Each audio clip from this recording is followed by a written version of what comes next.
What is up guys, it is Ross, and welcome back to another Mario Kart Wii Limitless vehicle showcase. In this video, I will be going over the CHEEP CHARGER. Very funny vehicle in the vanilla game.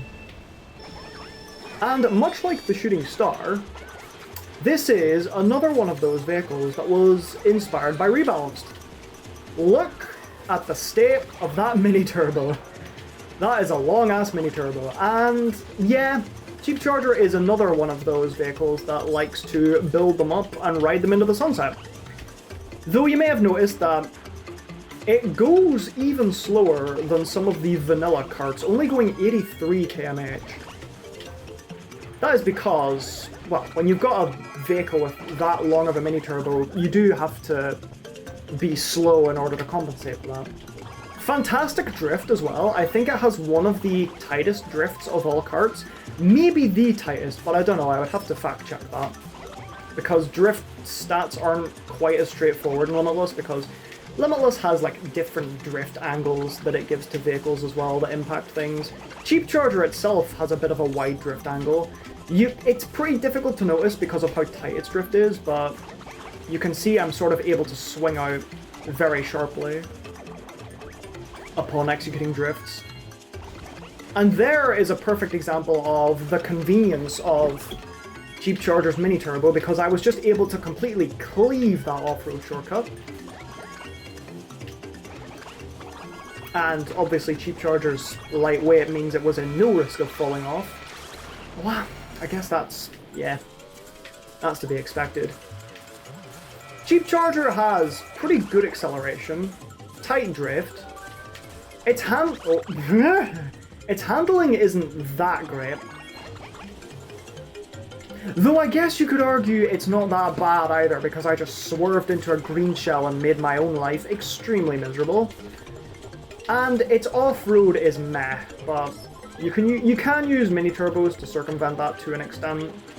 But obviously, of course, you have to have a mini-turbo in the first place. Look at how slow I'm going, even with a mini-turbo. Also, this thing's weight is abysmal. It is the lightest cart in the entire game. So if you're not in a mini-turbo, you are extremely vulnerable. You're susceptible to getting battered around like a ping pong ball. And even if you do have a mini-turbo, you're still pretty light and defenseless. That 20% bump resistance is only going to do so much in the grand scheme of things. The fact that you don't have wheelies as well, unlike vehicles like Shooting Star and Quacker, that does sort of show itself as well. Like, CHEEP CHARGER's slow speed becomes a bit more noticeable than those vehicles because you can't use wheelies to get an additional boost. It's difficult to explain, but basically bikes, when they wheelie while they get a mini turbo boost, their speed bonus goes from a 1.2 speed bonus to a 1.35 speed bonus, and obviously carts don't have that luxury. However, to compensate, it doesn't have nearly the same speed handicap as Shooting Star did. So I guess in that respect that makes up for it. Also, if you've been watching... maybe now is not the best time to reveal it. Okay, now, if you've been watching the video, if you've been paying close enough attention, you might have realized that CHEEP CHARGER is charging these mini-turbos a lot faster than a regular vehicle would. And this is because of a quirk that we've called Quick Charge. Basically, Mario Kart Wii Limitless has a code where some vehicles in the game can have alternative mini-turbo charge values, meaning they can charge mini-turbos faster. And the CHEEP CHARGER is one of those vehicles. Normally, mini-turbos take 54 frames to charge, and super mini-turbos, they take 60 frames to charge on top of that. I think CHEEP CHARGER's regular mini-turbos... Wow, I suck. Regular mini-turbos take, I think, 36 frames? And I think its super mini turbos take 54 frames? Okay, no, it's not 56. It's like... I don't know the values off the top of my head is what I'm saying, but... They do charge noticeably quicker. As hopefully you have been able to show off.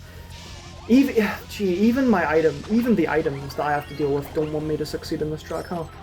And there was one point in development back when mini turbo charge rates were being tested. People were like, yo, you could balance vehicles by making them charge mini turbos slower. And no. That doesn't really work. It does work on a technical level. Like, it is possible to make vehicles do that.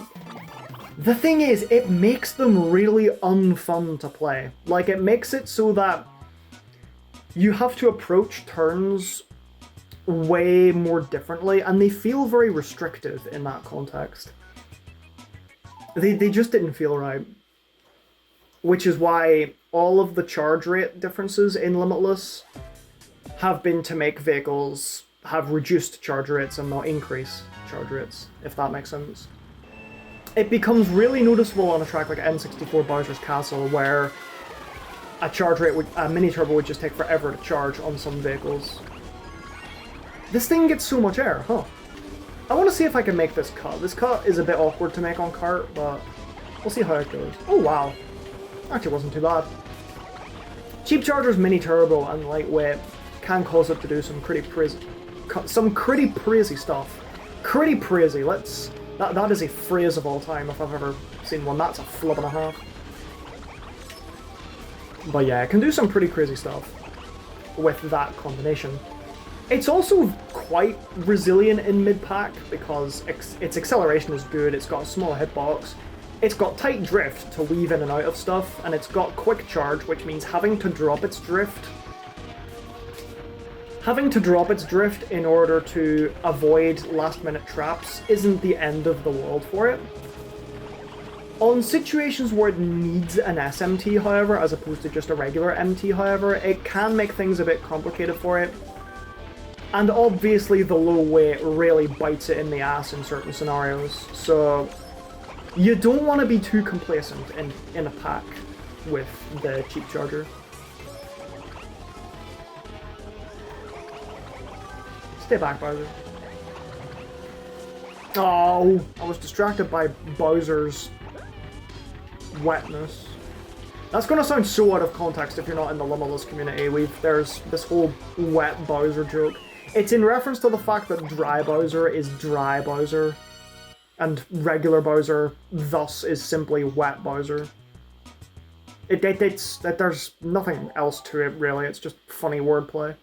Ice Cream Fortress is a track where turbo-based vehicles are not good at all, so this will be quite an interesting showcase of its abilities to stand up to other vehicles on tracks where it's disadvantaged. Or maybe not, because, you know, CPUs suck. I wonder if we should give CPUs the rebalance treatment to make them more difficult in Grand Prix mode. Let me know in the comments. Oh my god, I just barely avoided that form cycle. You'll notice that on sections with a lot of ramps as well, Cheep Charger can't really do much.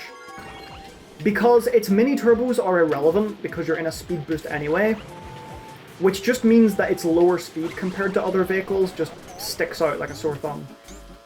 Because obviously, speed boosts are like multiplications of the vehicle itself's speed stat.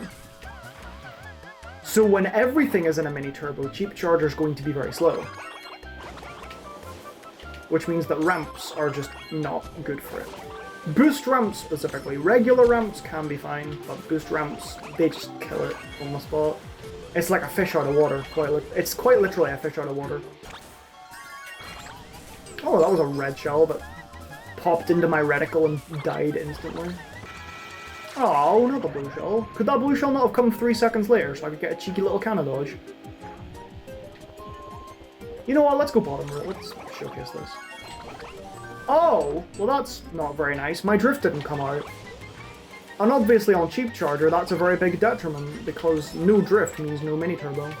Okay, so that has been the Cheap Charger in Mario Kart Wii Limitless.